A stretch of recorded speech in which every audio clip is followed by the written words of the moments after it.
Welcome to the Foco Diesel channel. This is Foco Diesel. So this is part 6 of the XR500 diesel bike project. What you see right there is a Harley aftermarket Ultima 6-speed transmission. This is a new one I got off eBay, and I tore it down, removed all the gears, taped up the openings. And what you see me doing here is cutting off the starter flange.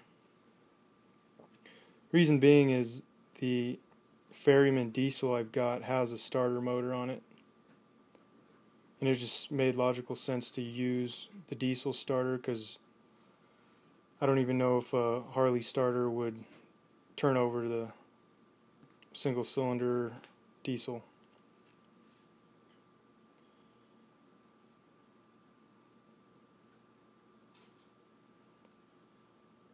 All I'm using here is a 4.5-inch angle grinder with a normal steel cutoff wheel,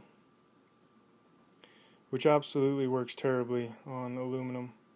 There you see I get the first piece off, but I would recommend getting special aluminum discs if you're going to be cutting a lot of aluminum. I just didn't have any. I'd like to get some for the future, but I may do with the steel discs. It just takes a long time. You see I'm wearing a face mask. It's probably a good idea since aluminum's toxic.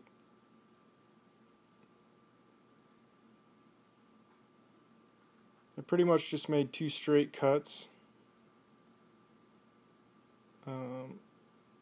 You'll notice it does grab a bit more in aluminum because it's softer than with steel. So you want to be kind of careful with your cutoff wheel when you're doing this operation.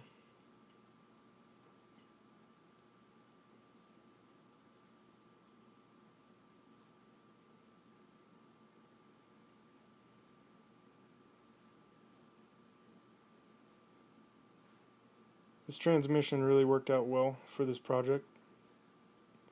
It's a left side input shaft and left side drive sprocket, which I pretty much, the sprocket on the XR500 was the left side, and with the engine facing the way I positioned it in the frame to get the right rotation for going forward. It was also on the left side, so it just worked out.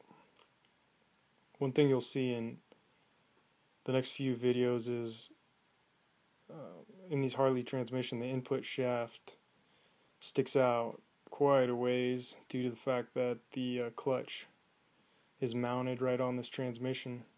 So if you take a look at a Harley, you'll see how kind of wide it is around that clutch, because there's a primary belt and then there's a big clutch. So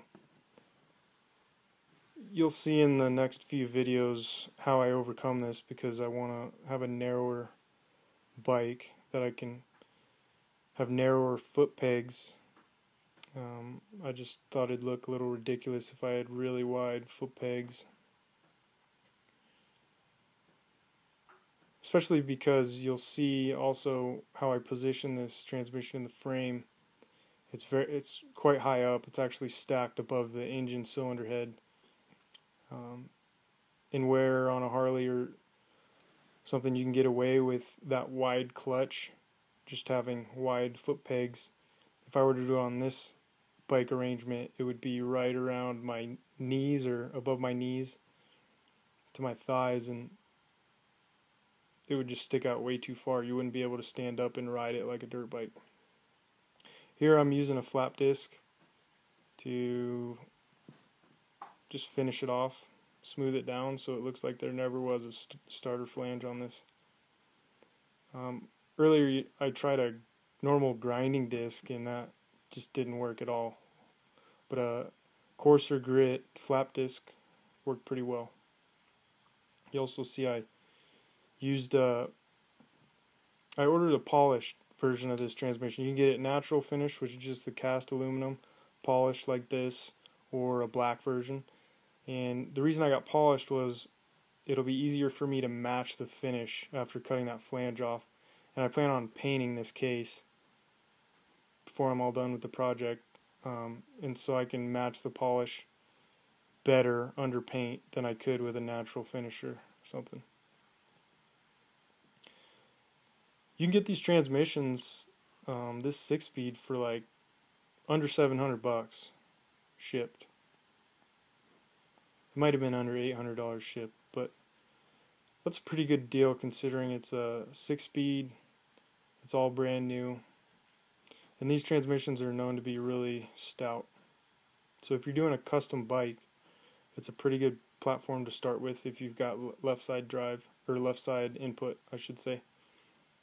They do also make a left side input, right side drive too.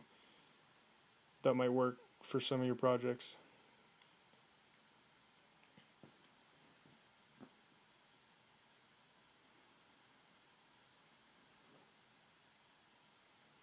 I apologize for not getting many videos out. I've been real busy, but I'll try to be a little better at getting some videos up since it's been a while.